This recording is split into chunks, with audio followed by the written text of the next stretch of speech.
Good evening, ladies and gentlemen. Here we are again in Gladiator Bangsa, episode 5. We have a special setting.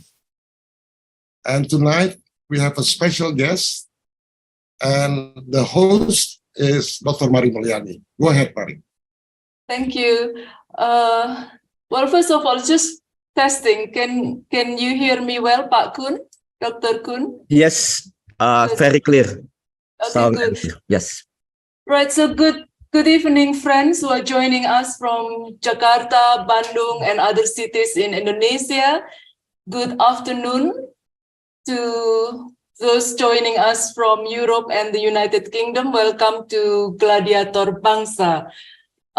First of all, I would like to take this opportunity to just briefly restate the aim and objective of this forum. Gladiator Bangsa Forum was initiated by Professor Richard Claproth in Indonesia, and I am fortunate to have become, a family member of this forum. We aim to cultivate future leaders that contribute to the betterment of the nation and humanity. Our audience predominantly are Indonesians holding different roles, different leadership roles in society, and our guests, whom we consider as gladiator in their own right, share their life experience, life journey, expertise that might inspire others to take positive actions to contribute to humanity. So today we are live from Sonnenland in Switzerland, and I would like to personally thank Count Alexander de Lesseps, who is also our gladiator, from a previous session, to have allowed us to use his beautiful home, and we set a mini studio here. And I'm delighted today that we have a guest, our dear friends Gunnar Turkmen. Welcome. And Gunnar is a successful financier whose life journey has trended to distinctly, different cultures, who is successful to bridge between that background. A successful business, living in the modern type of life with high level of spirituality, which I believe few achieved. So I would like to again welcome Gunnar, and also I'm fortunate that my life journey crossed yours and that of his beautiful wife, Nazli Turkmen, who is also present in this room, who has been helping us setting up this studio.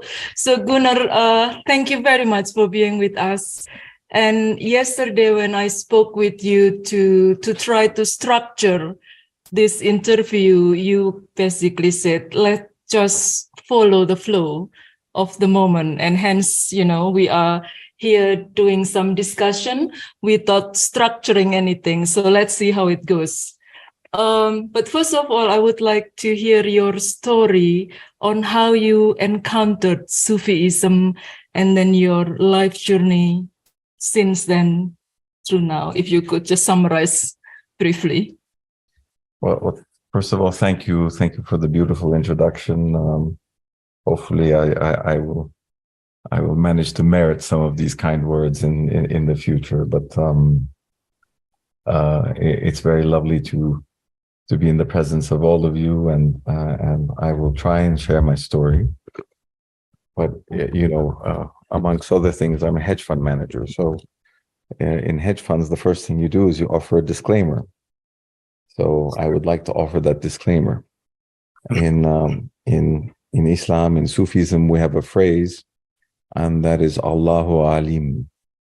So I will share what I know, what I've learned, what I have read, my life story. But we must all keep in mind that this is knowledge that is coming from my limited understanding of the universe. That's why we say Allahu Alim, because only Allah possesses true knowledge, right? So please keep in mind that I will share what I know and what I have found to be beneficial, but always keep in mind that it's coming from that window.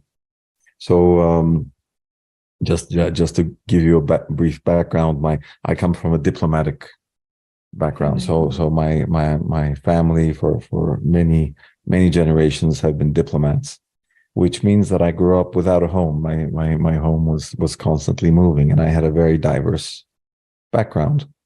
But I had a very simple type of understanding of existence, and that was a very materialistic understanding. So for me, the important things were family, friendship, success, wealth, and kind of the more material things in life. And this carried me into probably into my 30s. And in my 30s, I had a bit of a shakeup. My marriage came to an end.